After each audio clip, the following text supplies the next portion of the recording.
OK, c'est parti. Donc, bonjour à nouveau pour les gens qui viennent de se rajouter. Un grand.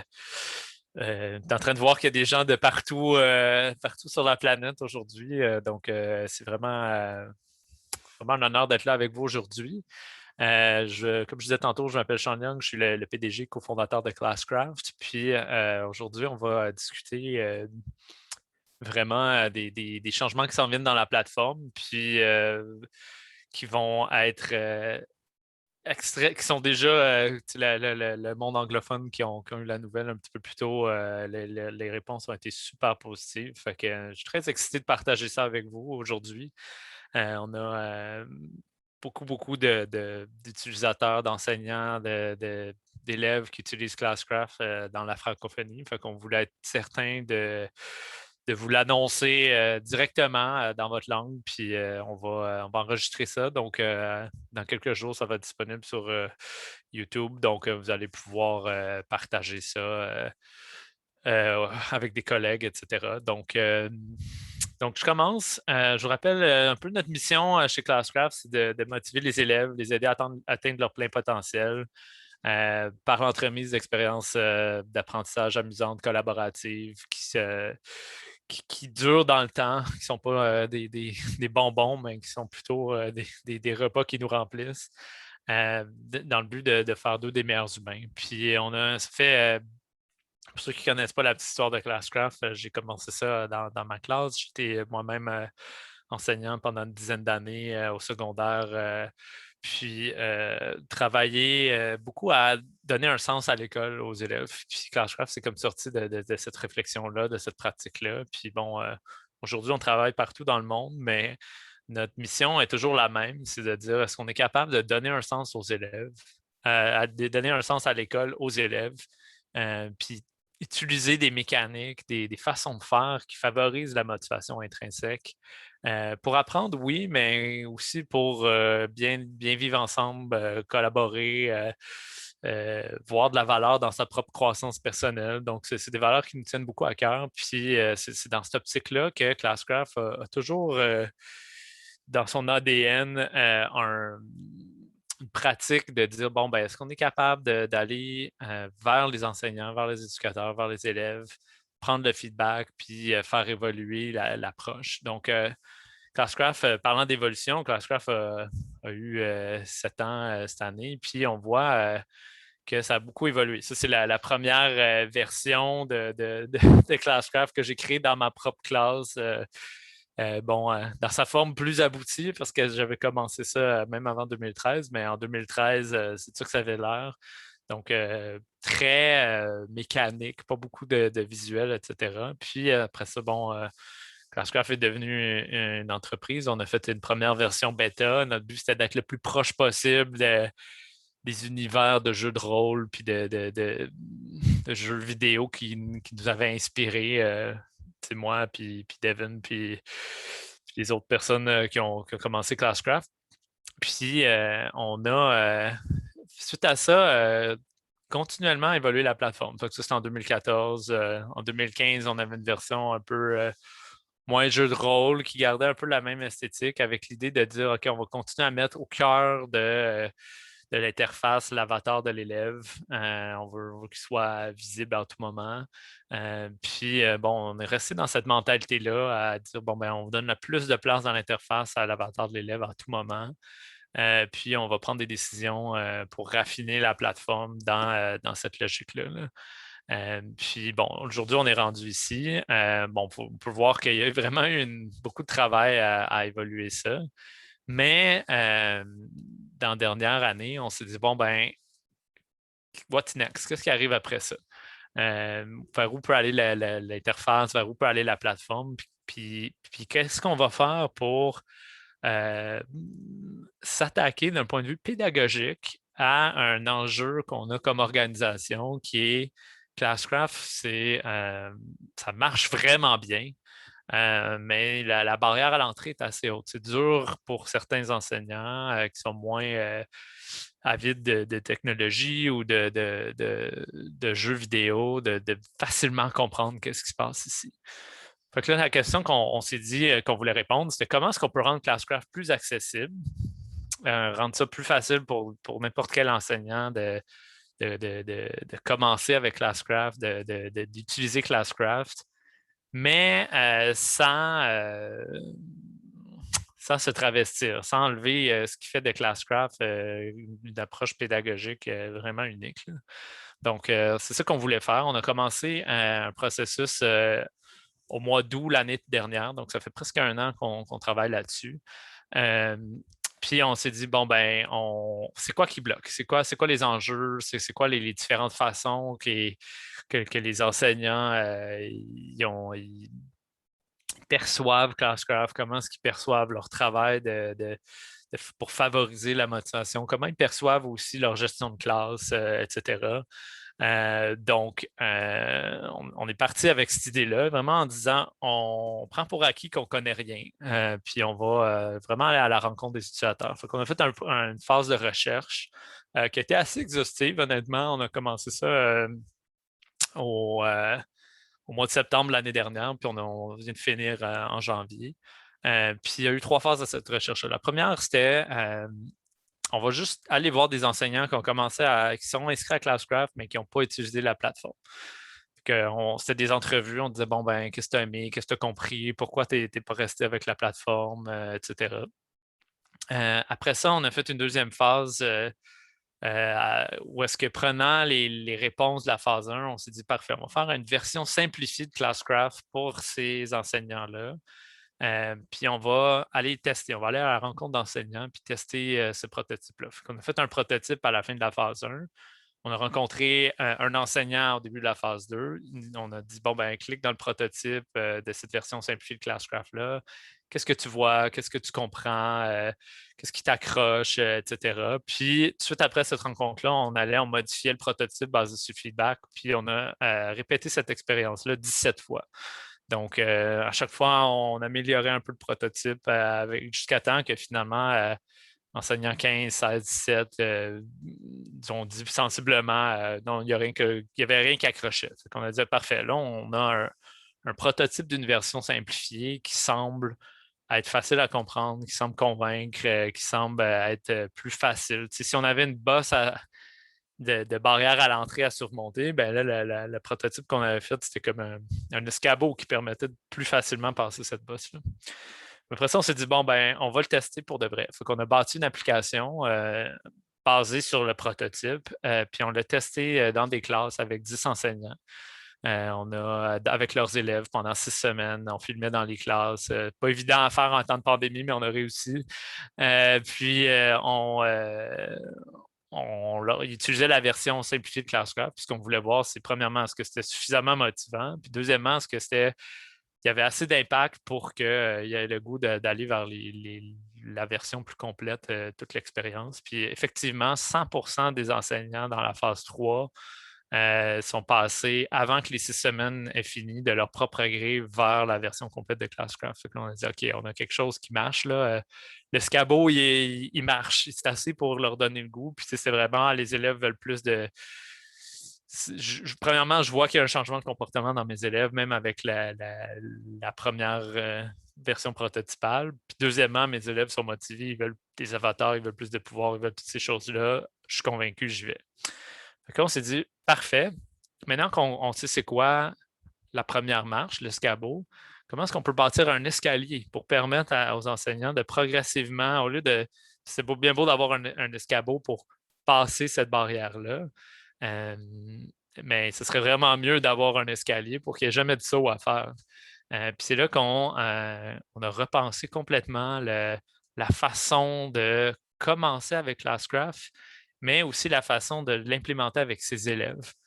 Fait que on dévoile aujourd'hui une approche d'implémentation en chapitres. On appelle ça des chapitres parce que vous allez voir, c'est lié à l'univers narratif de Classcraft, mais l'idée, c'est que au fur et à mesure qu'on commence notre année scolaire, qu'on soit un nouvel enseignant qui débute avec Classcraft ou même des plus expérimentés qui connaissent bien la plateforme, il y a un avantage à dire, bon, ben, je vais progressivement dévoiler les différents morceaux de la plateforme. Pour les nouveaux, davantage, j'apprends au fur et à mesure que j'utilise Classcraft.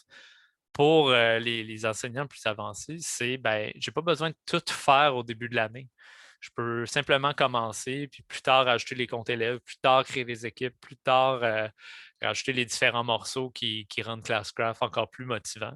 Puis on a créé un continuum qui emmène les enseignants de une gestion de la motivation qui est extrinsèque vers intrinsèque.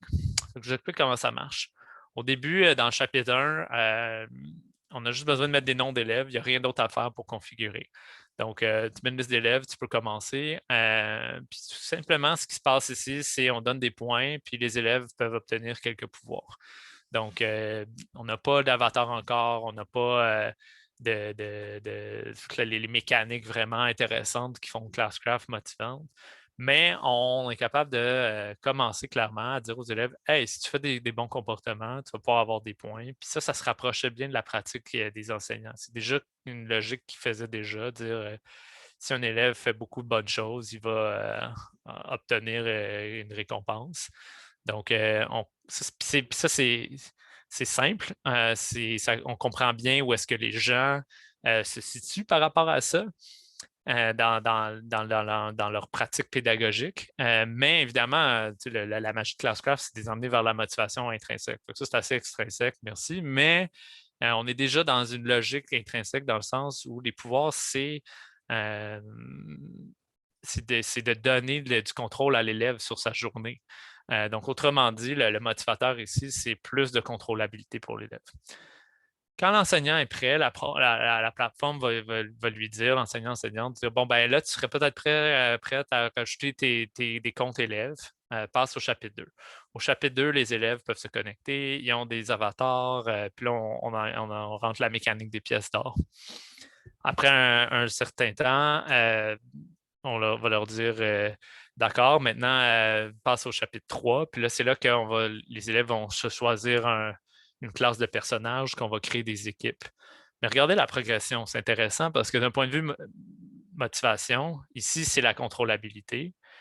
Ici, ce qu'on est en train de faire, c'est le sentiment de compétence.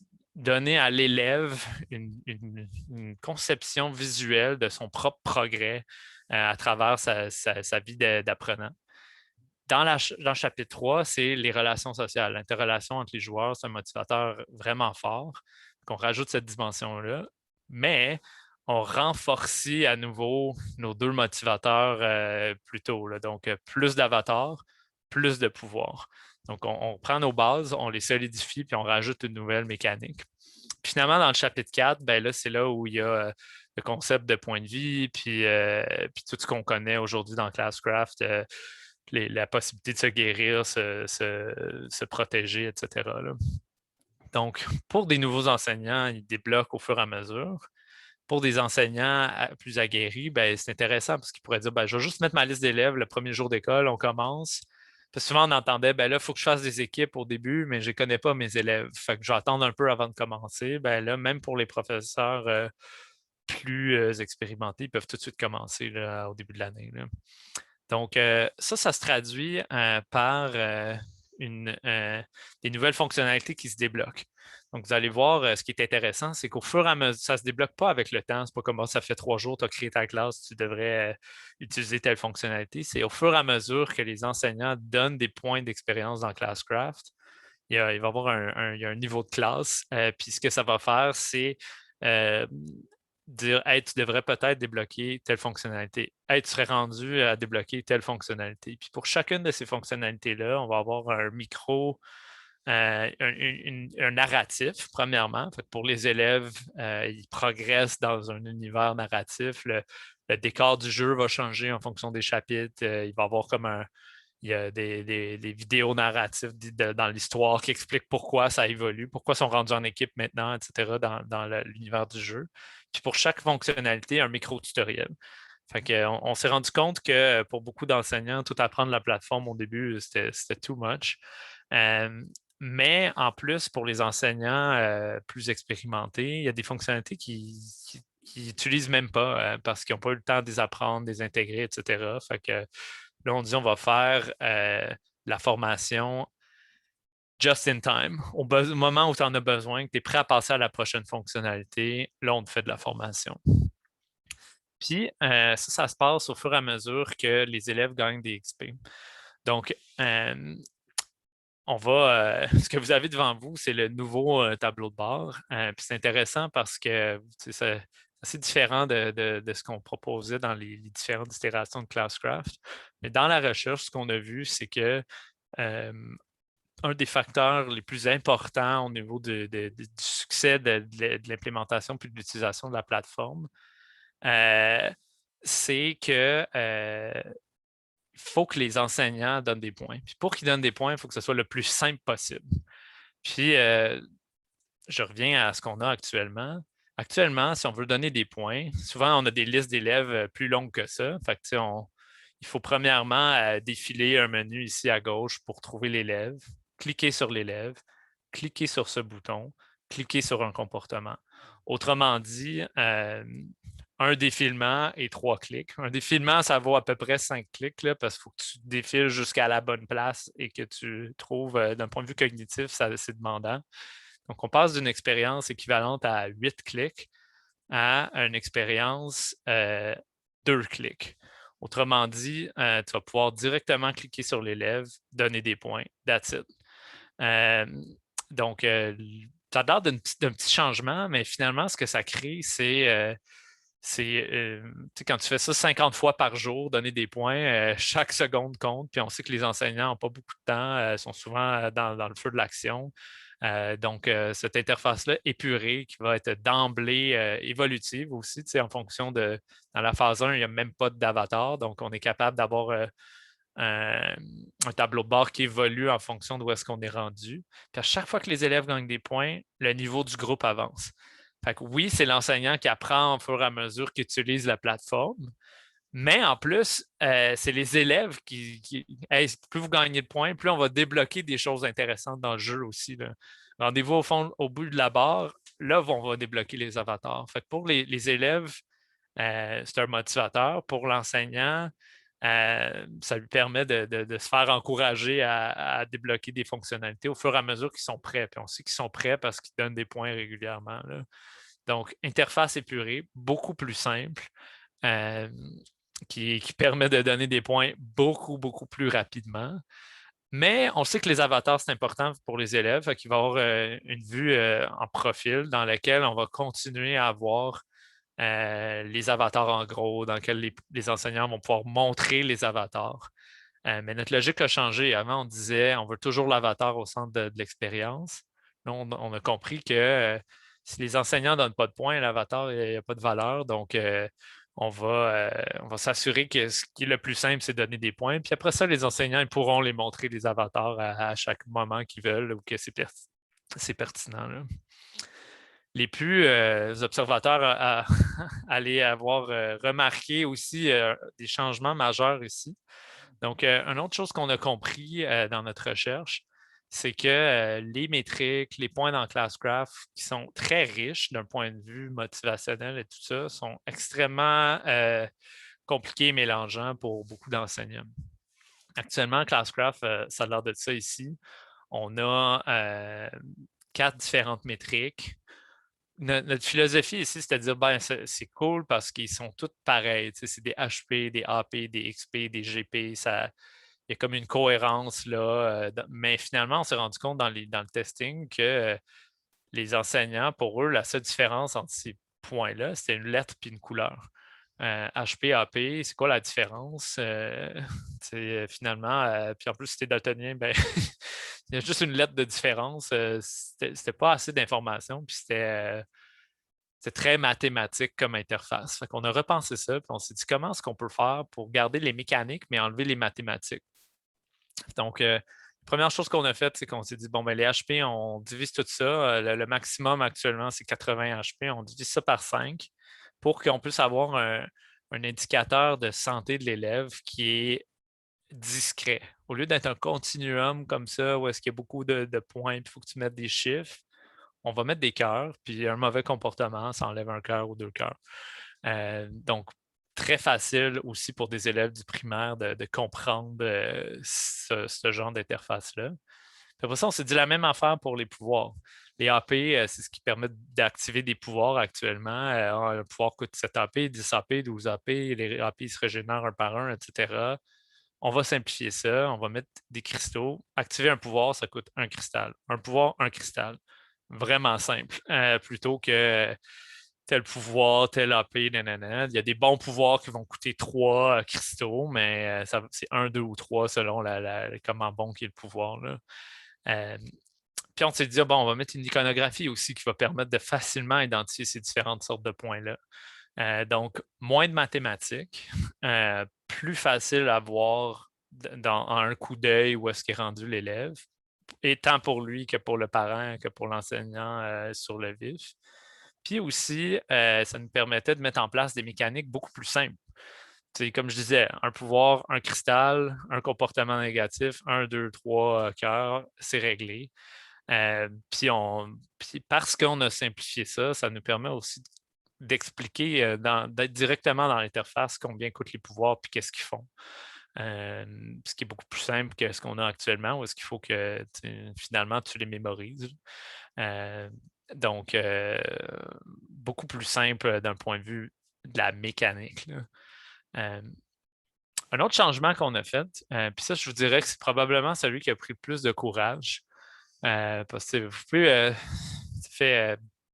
pouvez vous imaginer quand même à quel point il y a du courage là-dedans parce que ça fait longtemps qu'on développe Classcraft. Cet arbre de pouvoir-là qui est là ici, il est dans Classcraft depuis que j'ai inventé Classcraft dans ma classe. Ça fait 10 ans que ce paradigme-là n'a pas été réévalué. Là. Mais dans les tests, on s'est rendu compte que à cause que c'est structuré comme ça créait beaucoup en anglais, on appelle ça du cognitive load. Là. Euh, c'est dur à comprendre là, finalement, pas parce qu'un arbre c'est compliqué, mais parce que, imaginez, un élève qui est niveau 6 actuellement pourrait avoir ce pouvoir-ci, ce pouvoir-ci, ce pouvoir-ci, ou il pourrait avoir celui-ci, celui-ci, celui-ci et celui-ci, ou il pourrait avoir celui-ci, celui-ci, celui-ci et celui-ci. Donc, autrement dit, très rapidement, les élèves pourraient avoir l'ensemble, un ou l'autre de l'ensemble de ces pouvoirs-là, ce qui voulait dire que pour les enseignants, il y avait besoin, dès le début, de connaître et de comprendre et de mémoriser 27 différents pouvoirs, 3 classes de personnages, il y a 9 pouvoirs, ça fait 3 fois 9, 27. Euh, c'est trop là, pour les enseignants. Comme, j'attends, premièrement, on leur demande de changer leur pratique, d'utiliser des mécaniques de jeu, mais là, en plus, il faut qu'ils mémorisent tous ces privilèges-là. Quel élève a lequel? C'était vraiment, il y avait un gros achoppement ici. Mais il y a quelque chose d'autre qui était caché en arrière de ça. Cet arbre-là, il n'est pas modifiable actuellement dans Classcraft. La structure, la quantité. Puis ça nous mettait beaucoup de freins sur la possibilité de personnaliser l'application pour les utilisateurs, mais aussi de faire des modifications. Là. L'exemple le plus patent de ça, c'est que actuellement dans Classcraft, quand tu es rendu niveau 18, tu vas avoir acquis tous ces pouvoirs-là. Autrement dit, de façon artificielle, purement basée sur la façon que ça s'était structuré, le niveau maximal était 18. Puis ça nous empêchait de faire plein d'affaires. Là. Le dernier truc qui était problématique ici, c'est qu'il y a une petite mécanique ici qui était cachée derrière ça, un point bon. Tantôt, j'ai parlé des 4 différentes sortes de points, mais il y a un 5e point mystère caché dans l'interface, qui est les points pour acheter ces pouvoirs-là, qui n'était vraiment pas évident pour les gens. Là. Donc, on est retourné, puis on s'est dit, plutôt que de s'inspirer des jeux les plus compliqués, les jeux de RPG comme Diablo 2, etc., dans lesquels ça s'était inspiré. On va s'inspirer de jeux plus modernes comme Fortnite. Donc, actuellement, dans ces jeux-là, il y a des tracks de progression. Donc, c'est une bande comme ça. Puis à chaque niveau, tu débloques une nouvelle chose. Ce qui est intéressant là-dedans, c'est plusieurs affaires. La première, c'est que premièrement, on avait déjà ça. On avait déjà implicitement une progression de récompense à chaque niveau qui était l'équipement dans Classcraft, mais ce n'était pas expliqué nulle part ni pour les élèves, ni pour les enseignants, qu'est-ce qui allait débloquer à quel niveau de ce point de vue-là. Là, ça va être clair.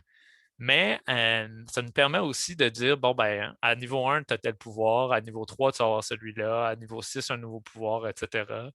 Puis pour l'enseignant, ce que ça veut dire, ce que ça veut dire, c'est que ils n'auront pas besoin de mémoriser tous les pouvoirs, ils ont juste besoin de savoir celui au début. Puis au fur et à mesure que leurs élèves débloquent des trucs, ben, il y en a un ou deux qui vont se rajouter tranquillement, mais ils vont savoir un élève à niveau 3, il y a tel pouvoir, un élève à niveau 6-7, il y a tel. Puis en plus, pour l'élève, ben, ça lui permet de dire, bon, ben, à tel niveau, genre tel truc, tel truc, tel truc. Mais là, vous voyez venir, on a aussi dit tantôt qu'il y avait un niveau maximal artificiel. Puis si le niveau maximal, c'est 18, puis il y a 40 semaines d'école par année, ce que ça veut dire, c'est que les élèves, les meilleurs élèves allaient monter de niveau 40 fois divisé par 18, une fois aux 2 semaines, 2 semaines et demie, 3 semaines. Maintenant qu'on a pu ce maximum-là artificiel, on a revu toute la mécanique de progression pour que les élèves, le niveau comme. Il n'y a pas de niveau maximal maintenant, mais le niveau que les plus hauts élèves vont se rendre, c'est niveau 40, niveau 50. Autrement dit, ils vont monter de niveau à chaque semaine au lieu de chaque 2 ou 3 semaines. On sait que le sentiment de compétence, la progression liée au montage de niveau, level up, il est super fort pour les élèves. Puis là, ce qu'on fait, c'est qu'on rétrécit de façon majeure le temps entre chaque niveau pour les garder motivés.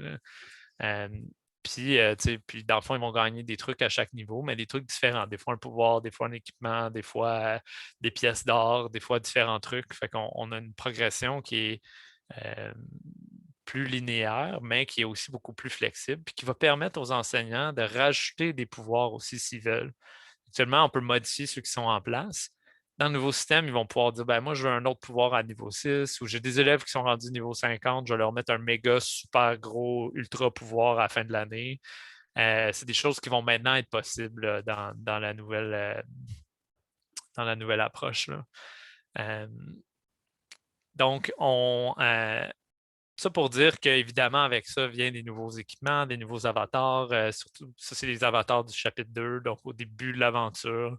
Il va y avoir des nouvelles catégories de pouvoirs que différents élèves, tous les élèves vont pouvoir euh, euh, euh, auxquels ils vont pouvoir avoir accès. Fait qu'il y a comme tout l'univers narratif de Classcraft et de l'équipement va suivre aussi là, cette nouvelle progression-là. Là. Donc, quand ça sort tout ça, on travaille très, très, très fort actuellement. Ce qu'on veut faire, c'est lancer ça pendant l'été. Pourquoi pendant l'été? Ben, premièrement, parce qu'on ne voulait pas faire ça au mois d'octobre, septembre, etc. On ne veut pas que les gens commencent leur année scolaire sur la vieille version et soient obligés de migrer à mi-chemin. Mais ça va être possible. Dans le fond, ça va lancer en juillet. Puis, vous allez pouvoir volontairement passer votre compte d'un à l'autre. Donc, dire, bon, ben moi, je prends mon compte, puis je migre à la nouvelle version. Puis, faire ça à votre propre rythme. Fait qu'on travaille très, très fort actuellement. Toute l'équipe de produits est 100% investie là, pour lancer ça. Le plus tôt possible en juillet pour laisser le plus de temps possible avant la rentrée pour pouvoir aller voir ça puis voir comment ça fonctionne. Aujourd'hui, j'ai parlé assez haut niveau, mais on va avoir quelques présentations plus en détail pour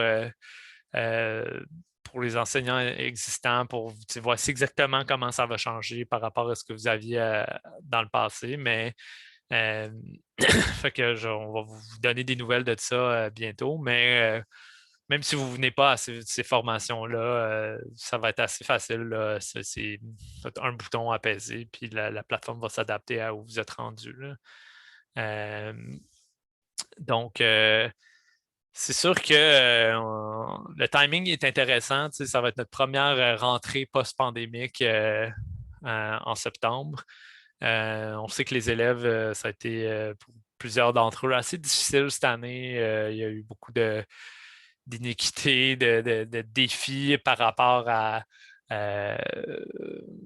par rapport à des enjeux de motivation scolaire, de santé mentale, de stress.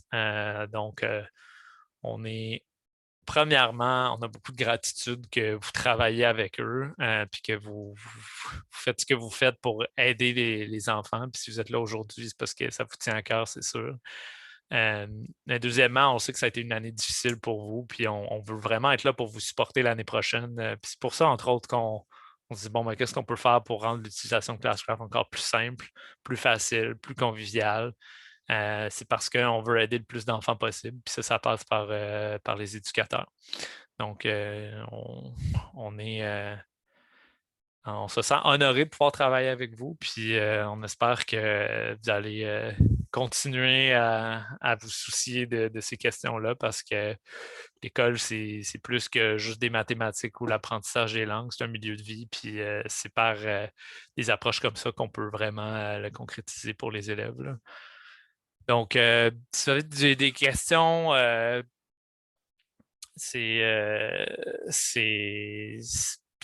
pouvez les écrire dans le chat. On a déjà des conversations qui se passent ici. Vous pouvez aussi utiliser la fonction questions-réponses pour poser des questions que je pourrais répondre verbalement. Mais je vous remercie beaucoup pour votre temps aujourd'hui. On a un commentaire ici dans la question-réponse. Évolution très intéressante qui vont faciliter l'utilisation. Merci. Ben, merci à vous. Merci d'être là avec nous dans cette aventure. On est très, très reconnaissants.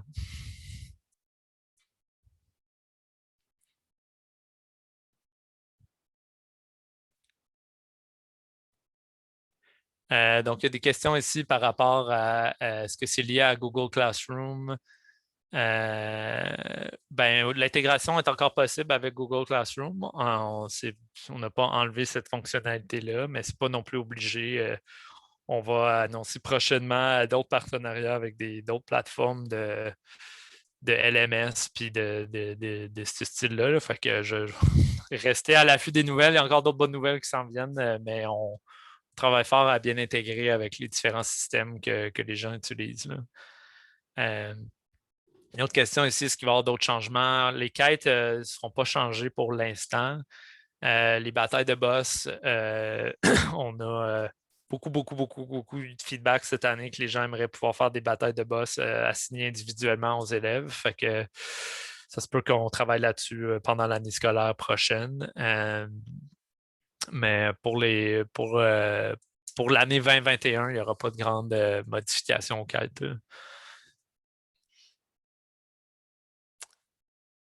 J'ai des feedbacks aussi sur cette nouvelle version-là, semble plus facile à utiliser, ça va être génial. Donc, je vous remercie beaucoup pour ce feedback-là, pour ces questions-là. Puis, comme je disais, on va préciser, on va sortir plus d'informations. Notre but, c'est de vous accompagner dans cette transition-là. Donc, restez à l'affût, restez connectés avec nous, puis on va avoir plein d'autres nouvelles pour vous prochainement, là. Une question de est-ce qu'on prévoit une intégration avec Moodle? Pour l'instant, on n'a pas eu beaucoup de demandes des clients pour Moodle, là. De nos utilisateurs, ils semblent utiliser beaucoup plus d'autres plateformes que ça. Donc, c'est sûr que quand on pense à faire des partenariats avec puis des intégrations, on veut répondre aux besoins des plus de gens possible. Puis Moodle, pour l'instant, ça n'a pas, c'est pas ressorti beaucoup, là. Donc, c'est pas en haut de la liste.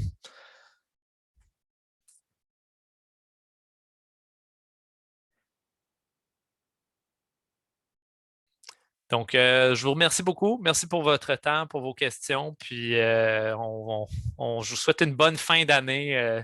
Ça achève. Vous allez avoir des vacances méritées très, très, très bientôt. Donc, je vous souhaite de vous reposer puis de vous ressourcer cet été, là. Donc, merci et bonne journée.